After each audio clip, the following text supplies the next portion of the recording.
Ils sont des centaines de pêcheurs à risquer leur vie chaque jour ici dans le nord-ouest du Pakistan pour attraper des shermaïs. Ces poissons rares et délicieux font la renommée de la rivière Kaboul qui prend sa source en Afghanistan voisin. Mais pour y parvenir, certains pêcheurs utilisent une méthode peu orthodoxe et dangereuse. Ça, c'est un générateur. On attache un fil électrique à ce bout de métal, puis on le relie au générateur. On fait passer le courant électrique dans l'eau en mettant l'épuisette dans la rivière. Ça assomme le poisson et ça le fait remonter à la surface. Puis on n'a plus qu'à le ramasser et à le mettre dans un sac ou une glacière.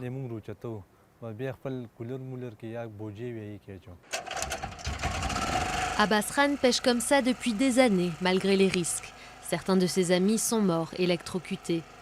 Pêcher avec de l'électricité, des pesticides ou des explosifs est interdit au Pakistan. Mais ces méthodes restent courantes aux grandes dames des habitants de la région.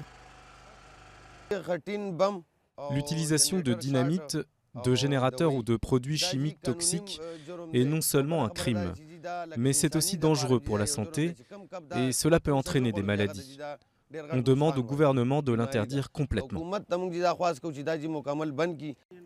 Problème, il n'y a qu'une équipe de 9 hommes pour surveiller toute la zone sans véhicule ni bateau.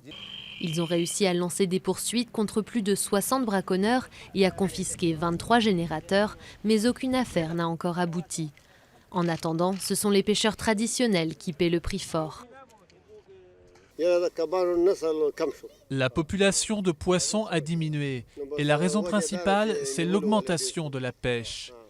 Il y a de plus en plus de gens. Dans le passé, je pêchais 20 kilos de poissons. Maintenant, je n'en attrape plus qu'un seul kilo. C'est donc le gagne-pain et le repas favori de nombreux Pakistanais qui est menacé. Et le risque, à terme, de voir l'espèce des shermaïs disparaître complètement un jour.